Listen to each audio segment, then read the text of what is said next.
When you think about it, some people might suggest, of course, that this takes paranoia to a whole new level, particularly when you've been chums or one-time chums seemingly now with this particular individual. A person who has quite a big following, who could be very useful in your campaign, of course, to become an international influencer, brander, whatever you want to call it, lifestyle guru. But seemingly Meghan Markle is not letting go. And this time, it's causing a bit of a jam.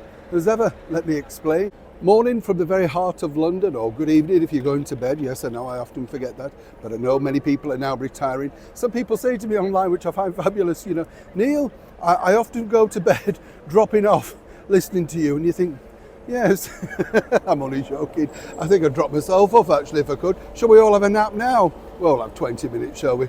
Wouldn't it be nice just sat here in the sun? If you had a bench here right now, couldn't you just sit there with a flask, pot of tea, you know what I mean, a couple of bickies, and drift off in the sun?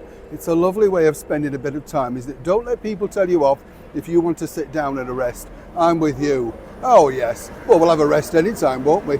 Can't get a rest though from these ongoing stories, of course, regarding the former royal known as Meghan Markle.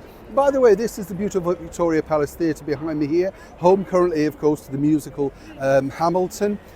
Famous for many big productions. 1960 was the Royal Variety Performance, very first one to be televised, in fact. Yeah, fascinating stuff when you think Sammy Davis Jr., Meghan Ames through that door. Credible when you think. Interesting here, as we know, is recently Meghan's chum, Nachos, sounds like a snack to me, but there you go.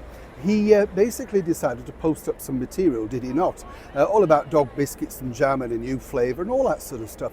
And it's all really hit back very badly. I mean, crass wouldn't be the word. It's just the wrong time. And as I said to you before, I understand her remit, that she's not beholden now at all to the British money. She can do what she wants. But it's just manners, isn't it? But clearly, that's very lacking in the world of Meghan and Harry. He would, of course, know the right thing to do, but obviously too frightened to say anything. Moving forward with this particular story, I do find this fascinating because a one-time chum who in fact popped along to Meghan's baby shower in New York, remember that kerfuffle? Well, Gayle King, of course, has had the ear of Harry and Meghan for some time. In fact, she revealed on her show, nonetheless, that, well, it wasn't good news between His Majesty the King and his youngest son, Prince Harry. She wasn't really doing anything, but the bottom line is, that was the deal. Fascinating when you think. Now, here's where it gets even more complicated because CBS Mornings reached out to Meghan to see if, of course, they could assist, and as ever we have to say allegedly, with the jam.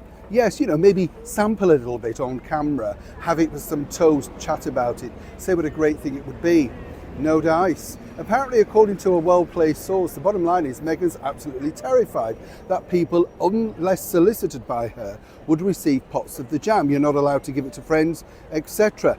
The only way you can talk about it is via Instagram and the handle, the handle of American Riviera. That's the marketing deal. That's apparently the plot. Apparently this didn't go down too well, as one can imagine, with the team at CBS, particularly Gayle King, who sees herself as something of a stalwart and a champion of Harry and Meghan. She thought this as being harmless. Apparently the other side of the story is this, though.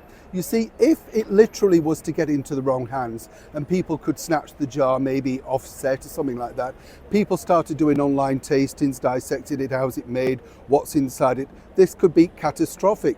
It's a jar of jam, I mean, really, how bad could it be?